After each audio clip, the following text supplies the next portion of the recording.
Salut tout le monde, donc continuons sur notre login activity. On va commencer par récupérer nos vues.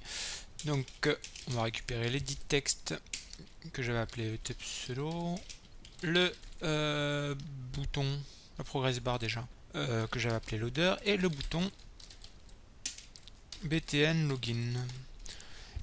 Ça c'est pour nos vues. Ensuite pour ce qui concerne Firebase, on aura besoin de Firebase Auth, donc private Firebase Auth, qui comme son nom l'indique fait référence à l'authentification de Firebase.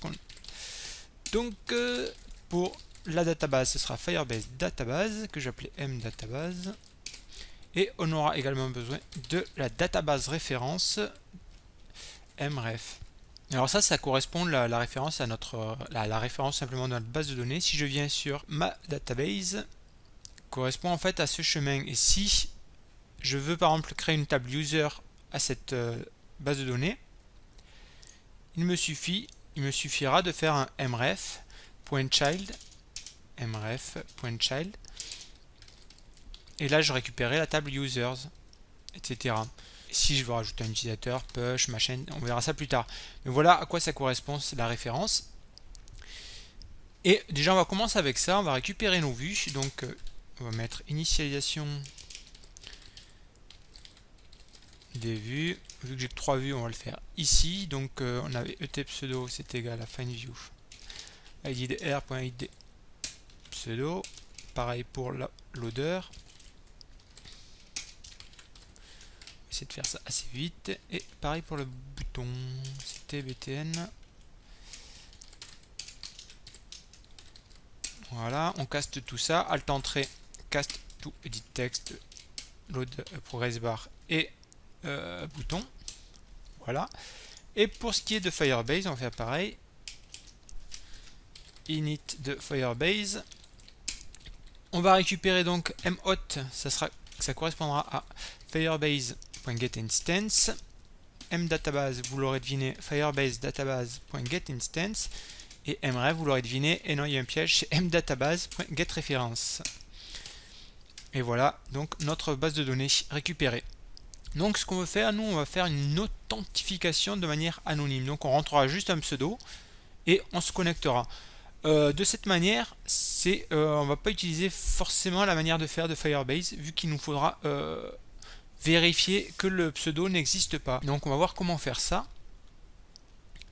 Et déjà sur le btn login, je vais rajouter également un onClick listener new. Non, ce que je vais faire, c'est que je vais l'implémenter directement. Donc je fais référence à this et je l'implémente là-haut. Vu qu'on n'a qu'un bouton, ça va aussi bien de faire comme ça, onClick listener. Voilà, et j'implémente alt entrée, implémente méthode qui nous implémente la méthode onClick OK. Et lorsque je clique, j'arrive là-dessus. Donc ce qu'on peut commencer par faire, c'est faire le loader mettre le loader en visible. Voilà. Et ensuite on va enregistrer un utilisateur. Donc pour faire ça, on a une méthode toute prête sur l'objet mauth et qui s'appelle sign in anonymously. Pour le coup, le nom des méthodes sont plutôt clairs, je pense. Donc ensuite, on va rajouter un complete listener là-dessus. Donc add complete listener. Alors pour cette méthode, il y a plusieurs constructeurs. Nous, on va utiliser le constructeur en mettant l'activité en premier paramètre, ce qui nous permet de lier en fait le listener, le add complete listener, au cycle de vie de la login activity, ce qui permettra de stopper le listener lors de la méthode onStop de la login activity. Si vous voulez gérer ça de manière différente, ce sera à vous de le faire. Donc là, on fait un new onComplete listener. Et nous, ça nous va ici. Et là, ce qu'on va vérifier, c'est if différent de task.isSuccessful.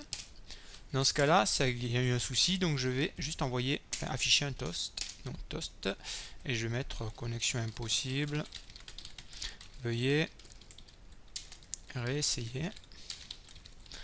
Et je vais aussi mettre le loader à set visibility invisible.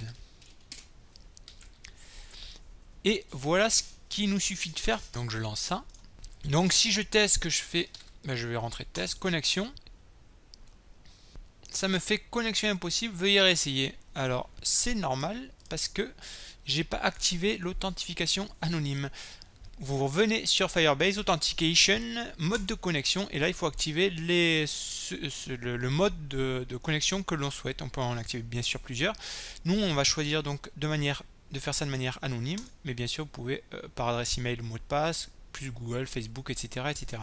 On verra ça peut-être dans d'autres vidéos, mais pour le moment, nous, sur le chat, on va se concentrer sur la façon anonyme, donc enregistrer.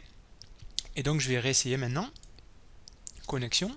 Et là, comme j'ai mis que le loader il disapparaisse que si j'ai une erreur, forcément, vu que ça a dû marcher, ça marchera. Là, c'est moi qui suis stupide.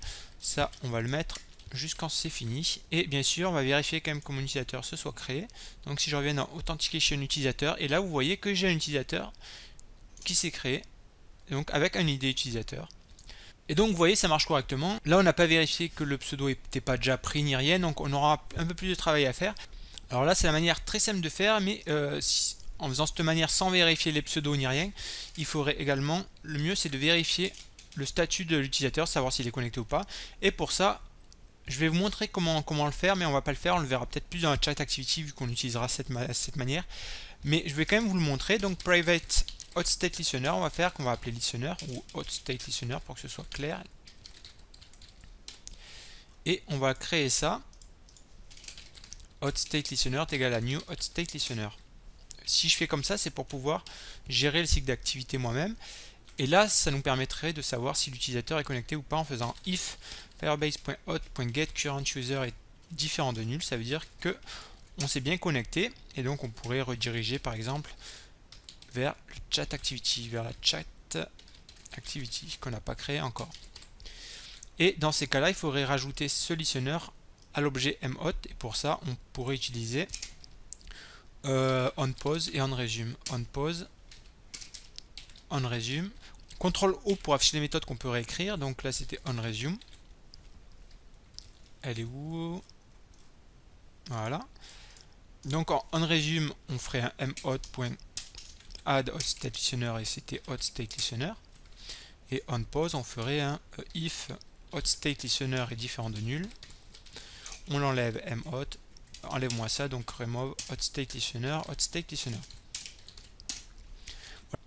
Et on peut tester tout ça d'ailleurs, je vais juste récupérer par exemple l'identifiant de l'utilisateur, donc on va juste faire plus firebase hot.getCurrentUser.getUID. Le tag on l'a pas, on va en créer un. Je vais faire log t tab et on va créer sa chat, on va l'appeler. On log w, ouais, ça va. Et puis je vais supprimer l'application vu qu'on a supprimé l'utilisateur également. Je vais supprimer l'utilisateur également, donc supprimer le compte pour repartir à 0. Et donc je vais relancer tout ça et on devrait avoir donc le log de l'utilisateur lorsque je me connecte. Donc on va relancer tout ça. Donc si je rentre test et lorsque je me connecte, il détecte automatiquement l'unique identifiant de mon utilisateur qui correspond bien, hein, si j'actualise ici, à ce que j'ai là. Donc tout ça marche. Bon, on va pas faire comme ça nous, mais c'était pour vous montrer comment on peut faire si on n'a pas par exemple de check à faire, etc. Parce que nous, on va vérifier, non seulement on va enregistrer l'utilisateur donc dans une table users, et on enregistrera également pour pouvoir les vérifier dans une table usernames les noms d'utilisateurs, et donc on pourra vérifier tout ça avant de se connecter, mais on verra ça dans la prochaine vidéo.